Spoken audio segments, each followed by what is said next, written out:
Hey everybody, I owe you an update.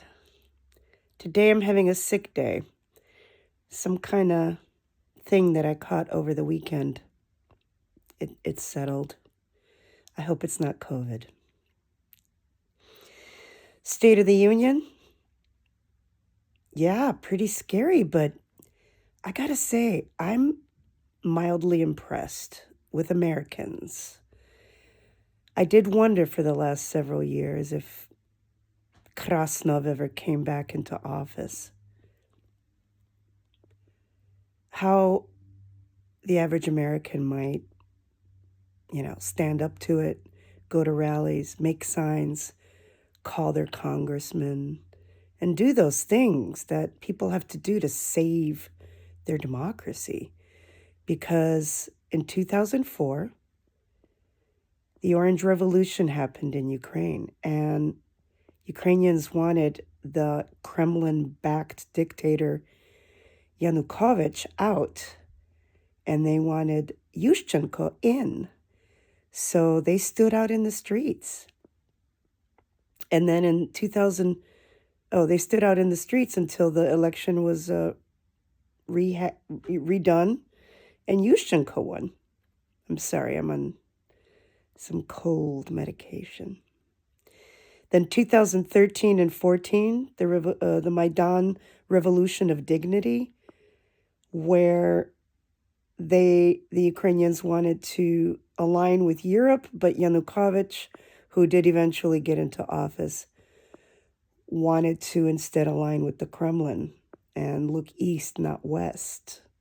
Ukrainians didn't have it. They were not having it. And for, 5 months, Ukrainians stood out in the middle of the Maidan in Kyiv, the capital city of Ukraine, in the middle of winter, basically until the government listened. The government did not listen and ended up shooting 100 of its own citizens. And then, of course, Yanukovych fled in a helicopter. And then Donbass and Luhansk, and of course, the little green men who arrived in Crimea, just after the Sochi Olympics. So that's how that's been going. So I'm just in comparison thinking about Americans, and I'm really proud of you. And Heather Cox Richardson said something like this in her latest letters from an American. She said that she's proud of Americans, that they're doing the hard work that it takes to resist fascism. Some people, and especially corporations, have, quote, obeyed in advance.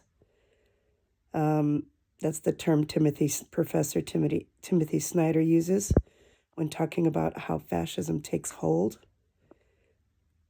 Some newspapers have obeyed in advance when they decided to break with tradition and not endorse a candidate for president in 2024. So I'm proud of y'all, and this is what it's going to take. Excuse me. This is what it's going to take to hold on to your freedom. As you can see, Ukrainians are doing every day. They are basically the levy of democracy. They just took back some more of their own land, and yet our president wants Ukraine to cede land. And that's not going to happen. The Russians haven't been able to do it in 4 years, and they're draining their pool. Men are figuring out that going to Ukraine is basically being, what do you call it? Piece of meat. Meat waves. Isn't that horrible? So 1 million, maybe 400,000 men are gone off the battlefields from the Russian side, casualties. And I think they gained like 30 kilometers in 4 years, and this rate is unsustainable. So why should anybody give them the land they couldn't take? Ukrainians won't let that happen, but I'm really tired of the world, patting Ukraine on their back and saying how brave we are. And I'm not going to say we, how brave they are and how courageous and, so admirable and so inventive. Okay, enough talk. Give us the weapons we need. Give them the weapons they need. Believe me, I was a total pacifist prior to this war. No war is good. No war is just. Bullshit. Ukrainians have to defend themselves. Imagine someone walking into your house. Oh, I want your bedroom. Can I have your bedroom? Or no, walking in through the window, like Crimea. Obviously, I'm rambling. This is the ramblings of a sick person. I'm scared to take the COVID test. But I thought I'd check in with you guys because it's been a long time since I've given you an update. The fundraiser's slow, so it's very difficult to put some things into action, like hiring a few musicians I want to use for the record. But my next step is to go through a whole bunch of Ukrainian albums that Panyaro Kulchechki sent me in the mail. Yes, that's right. I received 6 boxes of 6 gigantic boxes of records.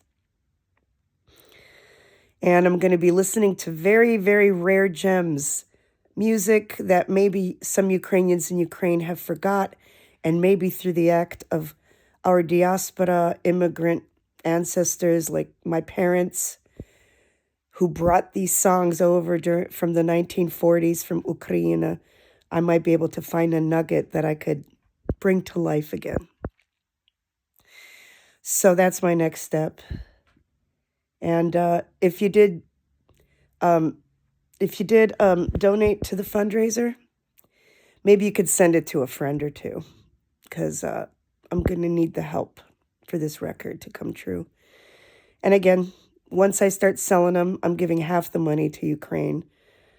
They need a lot of stuff right now. And Dawn, the organization Dawn that I've worked with for a few years now, it has like 10 pallets ready to go to Ukraine right now.